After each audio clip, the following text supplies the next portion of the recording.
Just for the record, just state your name. My name's Dave Kesselring, David Kesselring. Okay. Okay, I live in Port Charlotte.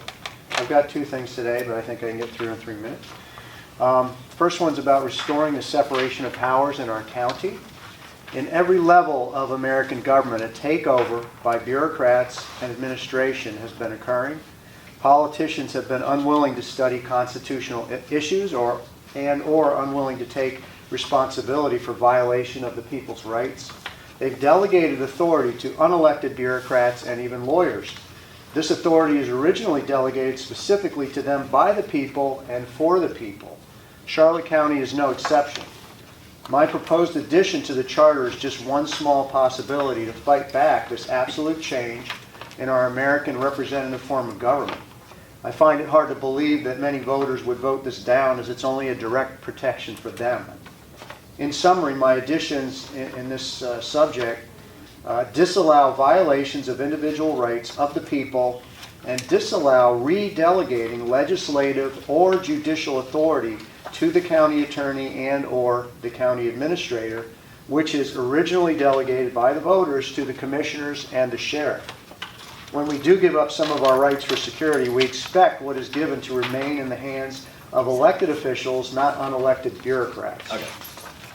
My second topic's about an elected charter review members. I guess my first question is, why are charter review members not elected in Charlotte County? I think if they advertised it, I think we'd have much more participation. It should be obvious to anyone that understands representation of our American form of government as to why this extremely important board, probably the most important board in the county, should be elected by we the people.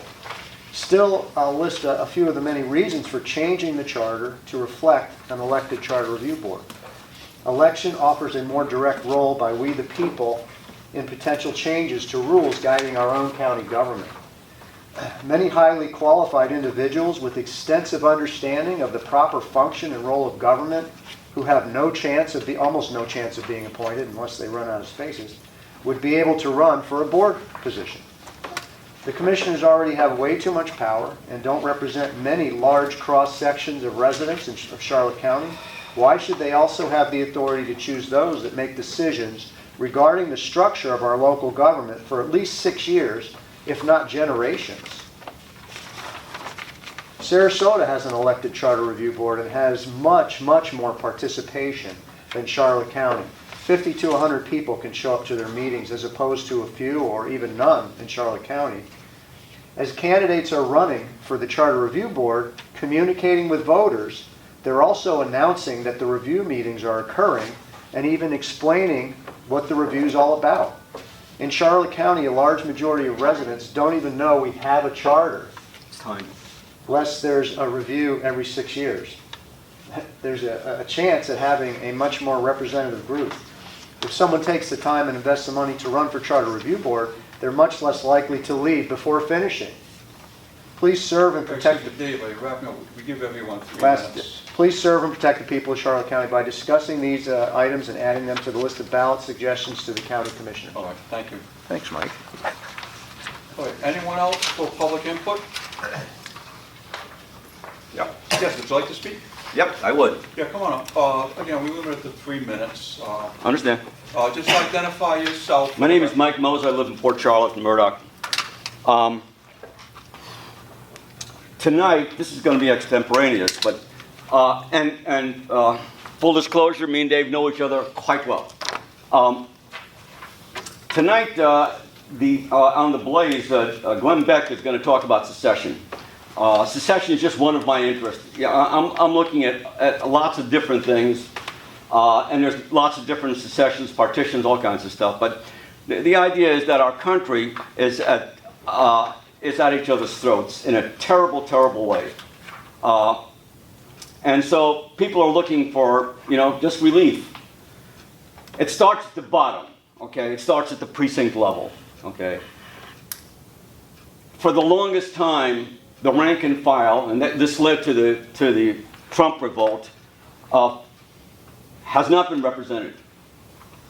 When I listened to the introductions of the 4 new members, I was confronted with banks, business, construction, and promotion of business, which disappointed me, okay? But it's not unexpected because the commission are the ones who do the appointing. Why would they appoint someone or some people that are, not going to be within their frame of reference for allowable kinds of things? I've watched, thanks to Dave turning me on to it, I've watched some of the commission hearings here, not commission hearings, but the charter review hearings, and I was very surprised. There's some really good stuff that comes up. So I'm not saying that everyone is within that role or that you guys don't do the job. It's just that I'm disappointed that there's not more rank and file representation. And I hope that you guys take that into consideration for the future as part of your charter review. Now, I know Ms. Murtha, she doesn't know me, I think, but we've corresponded and disagreed on the Charlotte Republican websites and stuff like that. Again, I'm hoping that there is a sea change starting from the bottom. And that's my piece, guys. All right, thank you for your input.